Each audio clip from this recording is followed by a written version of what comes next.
இன்றைக்கு தமிழ்நாடு முழுவதுமாக முருக பக்தர்கள் பேரவை சார்பாக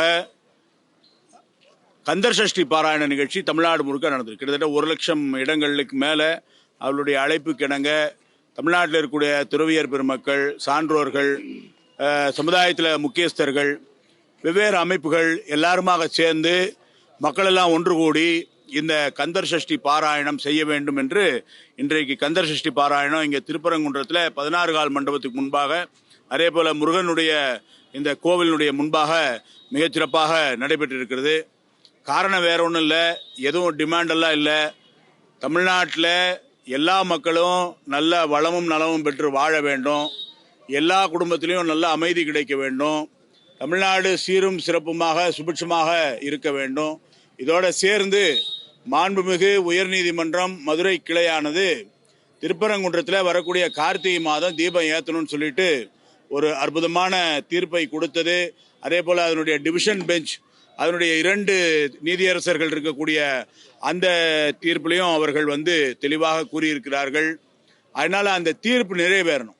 என்றைக்குமே ஒரு காரியம் நடக்கணும், ஒரு வேலை நடக்கணும் அப்படி சொன்னால் இறைவனுடைய அருள் மிக பரிபூர்ணமாக இருக்க வேண்டும்.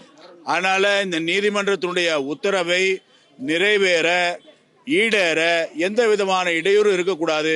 அந்த இடையூறுகளை எல்லாம் இறைவன் முருகப்பெருமான் களைந்து தீபத்துள்ள தீபமேற்ற வேண்டும். தீபமேற்றுவதற்கான வேலைகளை அவருடைய அருளால் எல்லாம் நிறைவேற வேண்டும் என்பதற்காக இந்த நிகழ்ச்சி பாராயண நிகழ்ச்சியாக நடந்து கொண்டிருக்கு. அதே போல வரக்கூடிய மார்ச் மாதம் 2ஆம் தேதி ரொம்ப புண்ணியமான நாள்னு சொல்லிட்டு தமிழ்நாட்டில் தலை சிறந்த ஜோதிடர்கள்லாம் சொல்லியிருக்காங்க. மாசி மாதம் மக நட்சத்திரம், முருகனுக்கு உகந்த நாள். அது மட்டும் இல்லாமல் அன்னைக்கு பௌர்ணமி தினம், மக நட்சத்திரமும் பௌர்ணமி தினமும் சேரக்கூடிய அந்த நன்னாள். 12 ஆண்டுகள் யார் ஒருவர் கிரிவலம் போகிறாங்களோ மாதம் அவ்வளோ பெரிய புண்ணியமான ஒரு தினம் என்று சொல்லியிருக்கிறார்கள். அதனால இதே பிரார்த்தனை, வீடு நல்லா இருக்கணும், குடும்பம் நல்லா இருக்கணும், ஊர் நல்லா இருக்கணும், தமிழ்நாடு நல்லா இருக்கணும், நாடு நல்லா இருக்கணும், திருப்பரங்குன்ற தீபத்தூண்ல தீபம் ஏற்றுவதற்கான அருளை இறைவன் புரிய வேண்டும் என்று அதே கிரிவலத்தில் பிரார்த்தனையோட மக்கள் நிறைய கலந்துக்கணும்னு ஜோதிட பெருமக்கள் எல்லாம் அழைப்பு விடுத்திருக்காங்க. முருக பக்தர்கள் பேரவை சார்பாகவும் அவர்கள் அழைப்பு கொடுத்திருக்கிறார்கள். இந்த நேரத்தில் இந்த நிகழ்ச்சி இந்த ஊடகத்தின் வாயிலாகவும் நாம் சொல்கிறோம், என்றைக்குமே ஒரு நிகழ்வு நடக்கணும் என்று சொன்னால் நல்லபடியாக அது நடக்கணும்னு சொன்னால் இறைவனுடைய அருள் வேணும், பிரார்த்தனைகள் வேண்டும். பிரார்த்தனையுடைய பலன்தான் இந்த வேலைகளை நிச்சயமாக நடத்தி தரும்.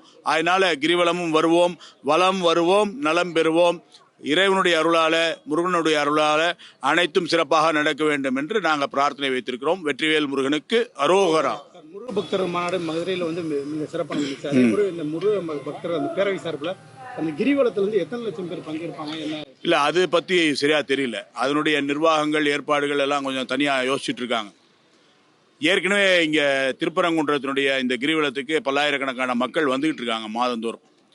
வரக்கூடிய மக்களுக்கு இங்கே உள்ளூர் மக்கள், முருக பக்தர், இங்கே இருக்கக்கூடிய எவ்வளோ பெருந்தன்மையான மக்கள் பாருங்கள்.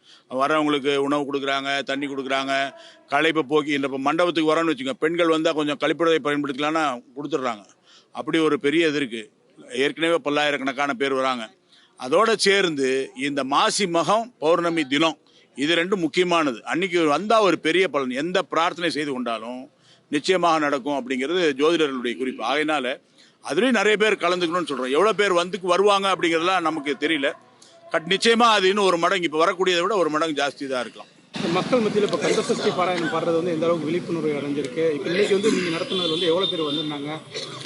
இங்கே ஒரு 200 பேர் அந்த மாதிரி இருப்பாங்கன்னு நினைக்கிறேன்.